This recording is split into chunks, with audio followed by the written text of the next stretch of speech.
So after a 2-week break, the TikTok Women's Six Nations is back for round 4, and that means Fancy Rugby is back again.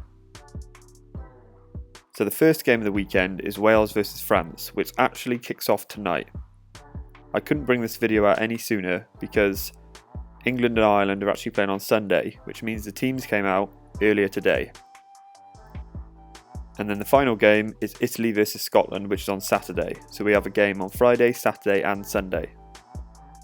So if you enjoyed the video, then please give it a like and also subscribe to the channel for more rugby content and more fancy rugby.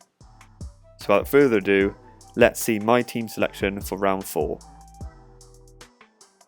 So first off in the front row, I've gone with Sarah Byrne, Skeldon and Batoni.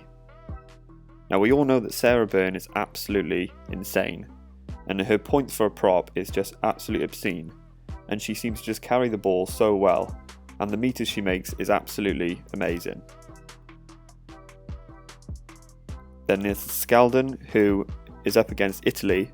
Both Italy and Scotland are actually winless so far, so they'll both be wanting to get a win. However, it is in Italy, which probably gives Batoni the advantage. However, you never know. And then the second row pairing is Duca and Crab. As I said, Italy are winless this tournament, so they'll be hoping to get their first win at home against Scotland. Being at home, it probably makes them slight favourites over Scotland, but not by much. And then there's Crab. So Crab is actually my only Welsh player in the starting 15, just because they're against France really. France are obviously unbeaten so far, but Wales have only lost one game to England, which was the last round.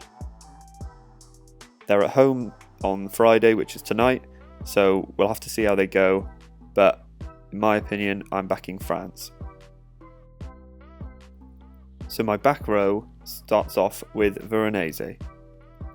Now, she's only started one game this tournament, and that was round 3, and she was actually in the Fantasy Team of the Week, up there with scoring the most points of the round. So, being at home against Scotland, who are also winless, I do expect her to have a good game, and maybe a good win for Italy. So that's why she's in my back row. Next is Ménager. Obviously, she's the French captain, and she leads her side into Wales this weekend. I do expect them to get the win, but it will be tough, obviously, against Wales in Cardiff. So we'll just have to see, but if France do win, then it's going to be through the leadership of Ménager. And finally, it's Gallagher. Now, as I said, Italy are probably slight favourites over Scotland, being at home. But that Scottish team does have in them to turn Italy over, and Gallagher will be key to that, playing at 8. She'll carry hard and make loads of meters. She's actually made around 130 meters just in the 2 games she's played so far. So, if it is sunny in Italy and it is a running game, then the back row, especially Gallagher, will have a field day. So I've gone quite big with my halfbacks this week. Sansus remains after she's actually been compared to Dupont. She's probably the player at the moment for France, and if not, the tournament. So I do expect her to go to Wales and have a pretty decent game, maybe picking up a few tries along the way. And then I've got Helen Nelson, who's obviously up against Italy. She's actually in the centre this week, and being vice captain, her leadership will be key to getting Scotland over the line for that win. So hopefully she gets quite a few points for kicking as well, as she's on penalties and conversions. I've also gone quite big in the centres as well. I've got Emily Scarrett, who is my captain for this week. She was the woman of the round last round, so I do expect her to continue that form again. Obviously up against Ireland on Sunday. England are at Walford Road, so home obviously. I do expect them to get the win against Ireland. Ireland were winless before last round, so I do expect England to continue their form and their title charge and beat Ireland at home. And obviously Emily Scarrett will be key to making meters and getting over that gain line. And then the other centre is Jacquet. who has been in and out the team really. She has been on the bench and then starting, but this week she starts at fullback, which is interesting because her last start was in the centre. So if France are to get lots of ball from Wales kicking, then you know for sure that Jacquet will be running it back and hopefully getting loads of metres. And obviously my back three is quite big again. So I've gone with Boujard, who gets her first start of the tournament, but last tournament she was one of the players of the whole Six Nations. So returning to the side this week, I do expect to have a big impact.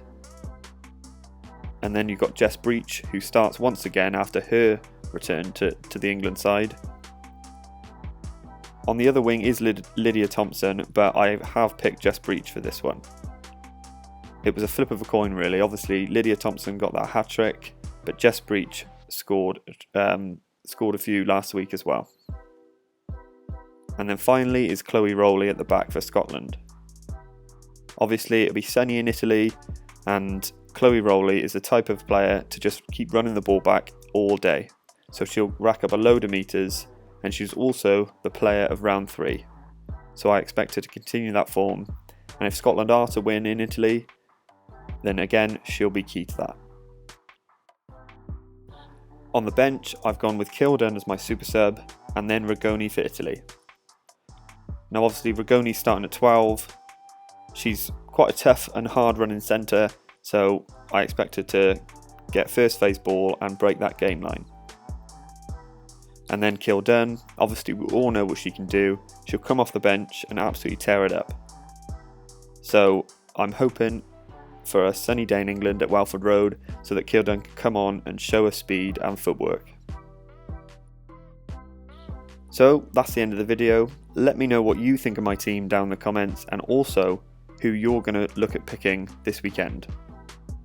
Obviously this video is a bit late because the first game starts tonight, but I couldn't have brought it out any earlier because the England and Ireland squads only got announced today.